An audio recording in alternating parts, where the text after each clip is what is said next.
Hello, beloveds. Good morning. It's a great day to be alive, yes? Wow. How about Travis Hogue? Wow. You crushed it, man. Wow. So here we are, already the third week of May, and the seed of awakening for this month has been the light within the shadows. And the topic for today is Twinkle, Twinkle, Little Star. Doesn't that just make you feel good already? Twinkle, twinkle, little star.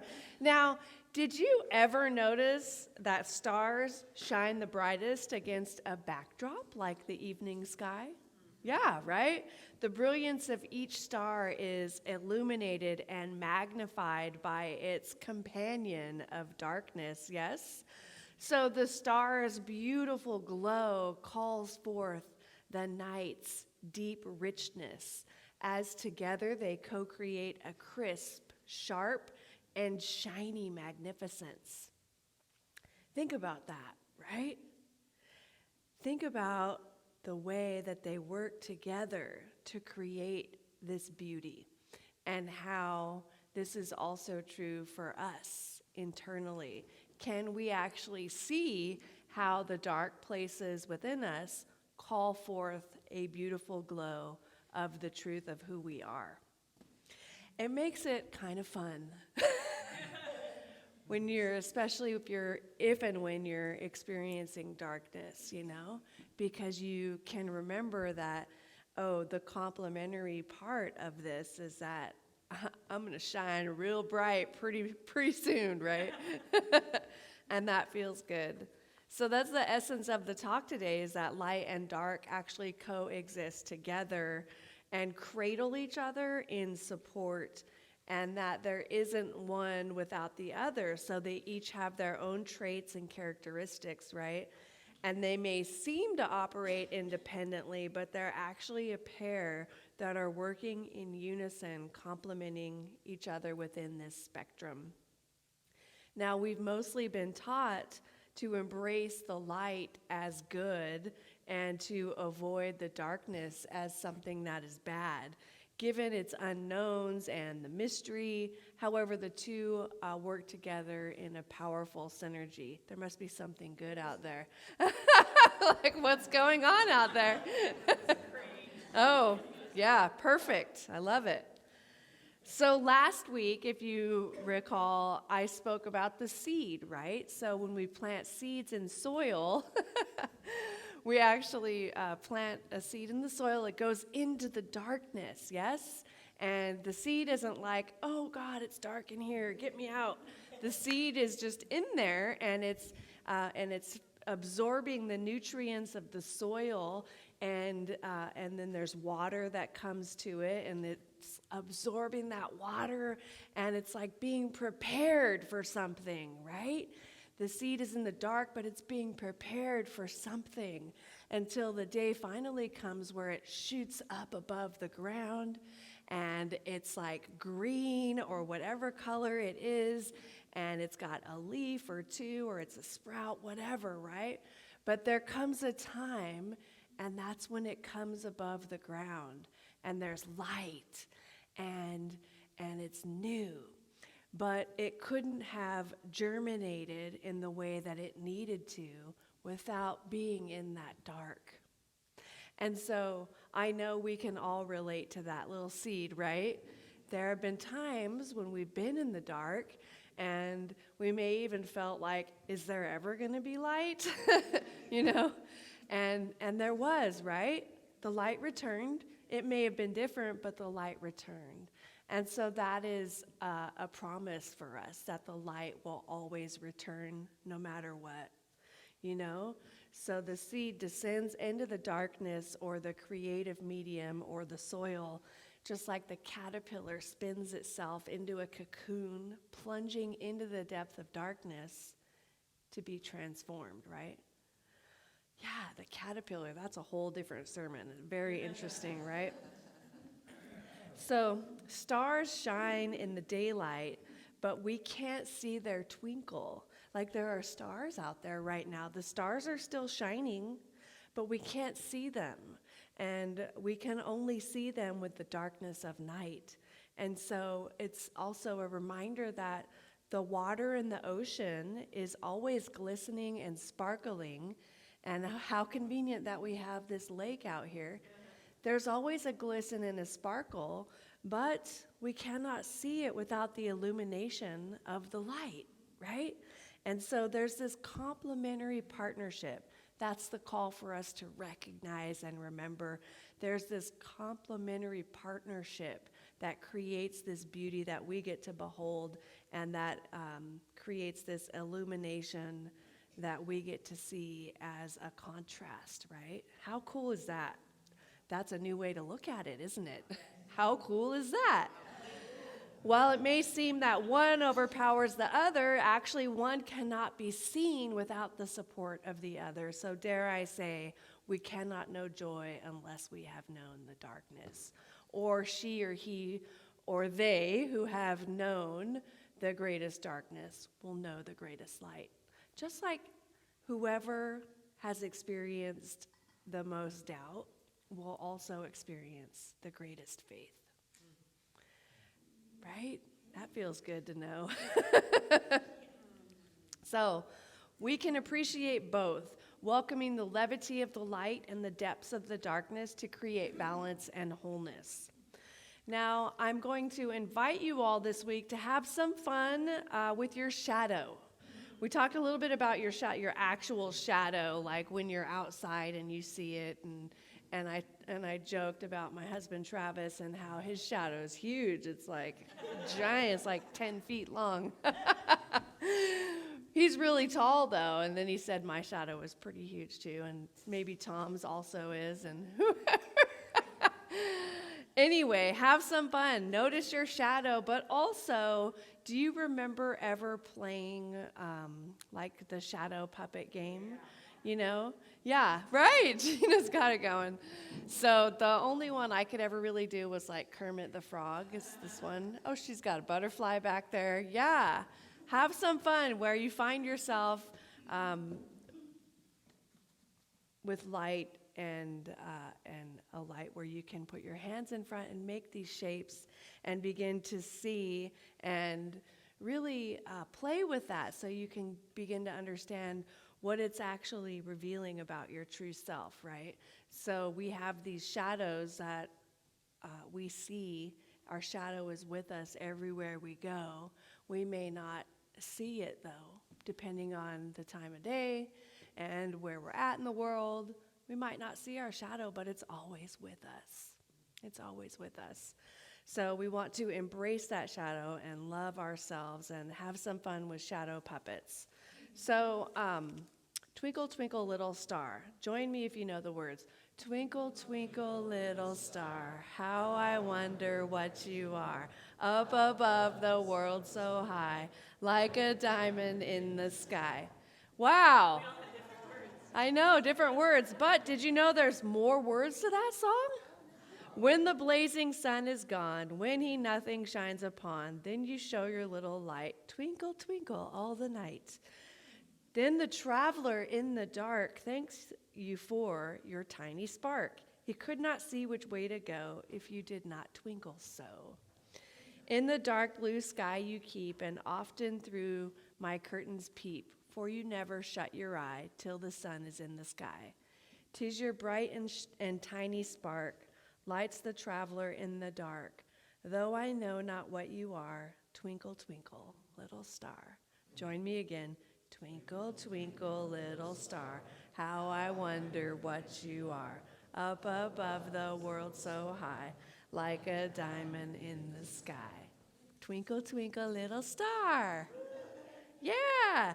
So Ernest Holmes observed, be the light that shines upon the darkness.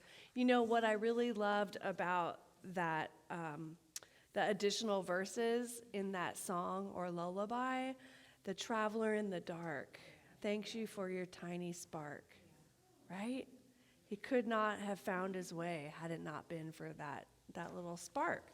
Now Ernest Holmes observed, be the light that shines upon the darkness. A powerful, powerful reminder that we have the ability to bring positive change and illumination to the world around us. In a metaphorical sense, darkness often represents ignorance or fear or negativity. And by embodying these qualities of light, such as kindness, compassion, understanding, we can counteract these negative forces so we can actually choose to be that source of inspiration, hope, and positivity in our interactions with others and in the situations that we encounter. How can I twinkle, twinkle, little star, right? So as you go throughout your week, have that present for you. How can I bring the light into this situation? How can I bring the light into my own heart? How can I bring the light into my own thoughts or into this family interaction or into whatever I find myself in, right? How can I bring that twinkle? Now, being the light is really us standing up for something. So, being for something. As we bring the light, we are actually for the truth.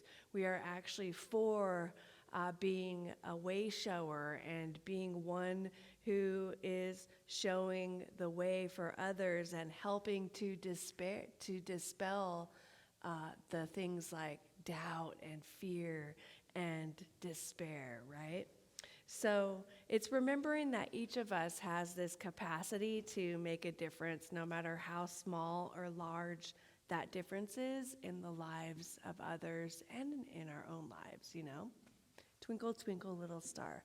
So when you embody the light, you can inspire others to do the same, creating a ripple of positivity and transformation wherever you go. How powerful. So ultimately, Ernest Holmes' quote reminds us that we have the power to illuminate the world with our actions, with our thoughts, and our intentions. As we choose to be the light, we contribute to the collective well-being and positively impact those around us. Sign me up, right? Who doesn't want to be that? Yeah, thank you. Twinkle, twinkle, little star, how I wonder what you are, up above the world so high, like a diamond in the sky. So another piece I want to have us consider today are the colors of the rainbow. Now, Isaac Newton is the one who decided to interpret the rainbow order in terms of 7 unique colors. Is anyone familiar with Mr. Roy G. Biv? Roy G. Biv or Rigabiv? No? Red, orange, yellow, green, blue, indigo, violet? Mr. Roy G. Biv. But you may need that mnemonic when you're on Jeopardy one day. So tuck that in your pocket, right? The truth is, though, so Isaac Newton, described and interpreted the rainbow as those 7 unique colors, but rainbows actually consist of more than 1 million colors, many of which are invisible to the human eye. So the full suite of colors in the rainbow includes those that appear to be colorless and neutral, like clear or beige or white or black or gray. Isn't that amazing? But we've described it as Mr. Roy G. Biv. And so even though these colors don't appear to have color, they are colorful themselves, just differently than those vibrant colors. Now, as we shift our perspective to be more all-encompassing and inclusive, our view expands, and exclusion is no longer necessary. And so, yes, we say yes to the vibrant colors and to the natural and neutral colors, all of the colors, right? Are you with me on that? Yeah. We draw the circle larger and invite more people in, That's what I love about this community, one of the things I love, right? So the colors of the rainbow are not just Mr. Roy G. Biv. Rainbows actually consist of more than 1 million colors. It's interesting when you start to think about that and go down that route, isn't it? Because things that are dark have been historically given a bad rap, which is like a microaggression by its very nature, isn't it? As we explore, though, all of the colors of the rainbow, even the colorless and neutral colors, we begin to feel a sense of expansion and inclusion and have this perspective of a greater lens, right? Are you with me? Yes. Awesome. All right, so I'm going to share something that is very personal. I know you guys love my personal stories, so I'm going to get vulnerable here. So let's see. And it's really about the complement of the dark and the light, right? For me in my life. And so in 2015, I used to be a smoker. Any ex-smokers in the room? Yeah, lots of us, right? I used to smoke, and then I stopped smoking, and in order for me to stop smoking, I took on the Nicorette gum, the nicotine replacement gum, and I chewed it, and I chewed it, and I chewed it, and I chewed it for like 8 years, right? I chewed this gum. I think you're only supposed to chew it for like 3 months, 2 or 3 months. I've chewed it for 8 years, 8 years, and it was finally like, yeah, this is probably not the most healthy thing, and I was all in my head about it, like, it's going to be so hard. This is going to be hard because I'm going to start eating more, and what if I start to be cranky and, the B word, right? What if that happens? In fact, not what if, I knew that was what was going to happen. Like, I was naming it and claiming it. Like, if I stop, this is how it's going to go. And so, totally in my head, I made it like, this is really a hard thing, and it's going to be difficult.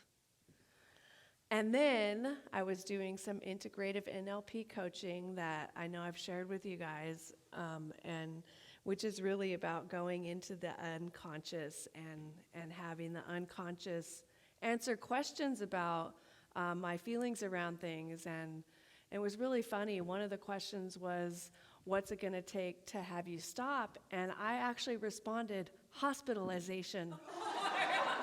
Like, I did not want to stop, right?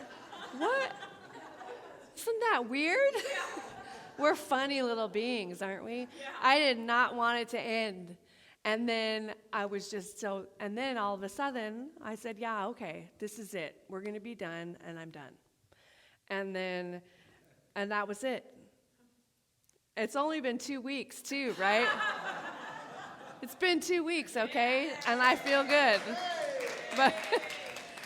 But what happened was the next day, 24 hours went by, and I thought, wow, like that was so easy.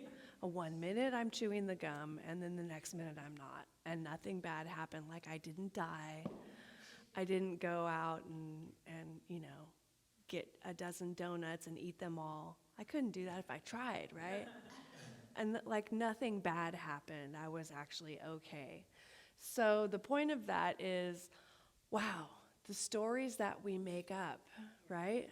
And that we're not aware that we're making up, Like, if you would have asked me, I would have said, yeah, I'm cool, I'm good, Hospitalization is going to help me quit. Like, wow, that. So it's fascinating, So maybe there's something in your life that you've been wanting to just stop and be done with. Whether it's a bad habit like chewing Nicorette gum for years and years and years, or maybe chewing tobacco. I don't know. Everybody's got something, right? And chocolate chip cookies. Eating chocolate chip cookies. Maybe it's beating yourself up.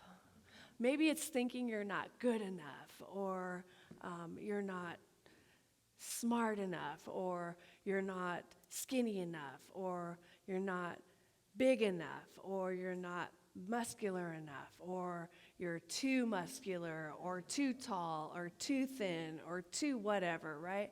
Maybe it's time to just be done with that.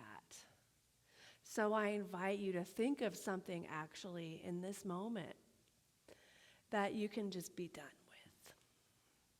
Yeah. And to know that you can actually say, I'm done with this. Like, I'm done with this behavior as of now. And then if it tries to come back up, because it will, tries to come back up, your response is, oh yeah, that's so last week. I'm done with that behavior. That's not the truth of who I am. It's not the truth of who I am. And then, when we make a decision, when we make a choice like that, we can actually be done and it won't come back up again. Like, there won't be the craving for it. Like, I actually haven't had a craving for the gum, I haven't said I really want to have gum.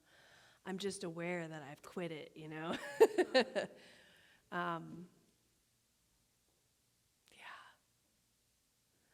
So we actually will not crave the thing that we want to let go of. Because as we let go of things like that, whether it's the chocolate chip cookies or the Nicorette gum or the booze or whatever it is, as we let go of those, we're really a stand for something else, right? And so there is whatever we're moving away from and the thing that we're moving toward. And so if you're in this community, you are moving toward being more of who you came here to be, spiritually, emotionally, mentally, physically, with your health, right?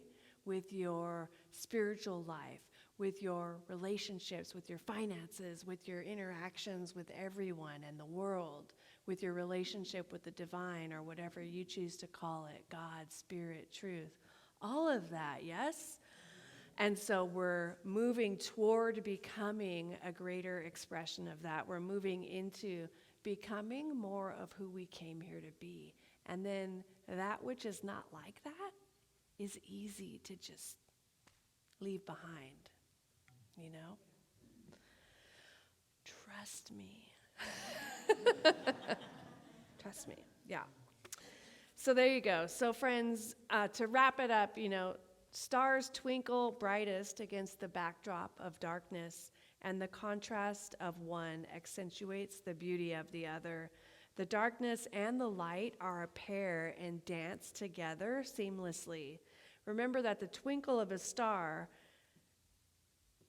now takes on a deeper meaning, now that we consider it actually needs the backdrop of the dark in order to shine so bright. Wow. So we can look at these stars and have a greater appreciation and love for them. Twinkle, twinkle, little star, how I wonder what you are, up above the world so high, like a diamond in the sky. When the blazing sun is gone, when the nothing shines upon, then you show your little light, twinkle, twinkle all the night. Then the traveler in the dark thanks you for your tiny spark. He could not see which way to go if you did not twinkle so. In the dark blue sky you keep, and often through my curtains peep, for you never shut your eye till the sun is in the sky. 'Tis your bright and tiny spark lights the traveler in the dark, though I know not what you are, twinkle, twinkle, little star. So let's allow the dark to be demystified this week and open our arms and welcome the depth and brilliance of what it has to offer us in our lives. As we stand in our faith of always being protected by the vast, unending universal presence, we no longer have reason to avoid the darkness or our shadow, because we remember that we always stand in the light, even in the midst of darkness. So questions to ask yourself based on this topic is see if you can name some other instances where the light and the darkness work in partnership and support. Number 2, explore other continuum pairs, such as fear and faith, feminine, masculine, darkness and light, anger and peace, joy and pain, and consider how they actually work together. And how might you demystify the darkness and make it less ominous and scary for yourself in your own life? And then lastly, is there anything that you find scary about the light? And explore that, right? I went to see the Book of Mormon with Gina last week, and I thought there was going to be a lot of spiritual gems for me to share, but there's just not. Have you guys seen it? It's like a hilarious parody. It's ridiculous. So anyway, I'm going to keep it all to myself. But I'm going to invite Travis up now as we move into prayer pose. and just prepare. It's like the little shuffle that you do to get into this place of forgetting your body for a moment. So scratch your nose, stretch a little. Whatever you need to do, wiggle your toes, and then plant your feet firmly on the ground. And as you do so, remember that you are connected and your feet are touching Mother Earth. And so there are roots forming, imagine, from your feet, and you are totally grounded on Mother Earth. And at the same time, you allow yourself to be open. You are open at the top. And so with our mentality open and our crown chakra also open, we are available to the love of the presence of spirit that is coming in through the top of our head like a bright, brilliant light. And it's that ethereal presence. It's a lightness. And so in this lightness, I know and claim for each of us that we remember in this moment that there is only one life. That life is God, or whatever you choose to call it, Spirit, Buddha, Jesus, Allah, the thing, the way, the force, the universe, the presence, the thing itself, the Tao, Buddha, whatever it is that you call it, that is the thing of which I speak, and there's only one of them. There is one thing that all of the religions speak about, and it goes by many names, but it is all the same presence, essentially, and that presence is here right now, expressing itself in me, as me, and through me, just as it is here expressing itself in, as, and through each one of us. So there's only one life. That life is divine. That life is perfect. And that life is my life now. And as I remember this truth, I know that I can stand in it and allow it to be the light in my life. And as I open up and allow this light to shine through and shine in to all of the places, the corners of my consciousness, and all those places that there may be a little bit of dark, I know that as this light shines into that, there is a radiant, magnificent glow like bright shining stars on a beautiful night. And so I'm going to take this glow out into the world, and I know that this is true for each one of us, that we have remembered today that we are stars, that there is a twinkle within us. We are actually gleaming and beaming. We are beacons of light. And so we bring this light out into the world so that everyone we meet and greet, whether it's at the gas station or Costco or the Starbucks or the local coffee shop or the restaurants, wherever we find ourselves, we're shining this light. And it is a beautiful thing because this light creates a ripple effect in the world. And so we never know how much that light affects others.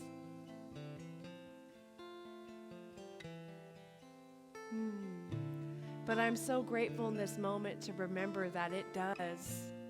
And while I may not be aware, I will do it anyway. I will continue to glow and shine and sparkle and twinkle.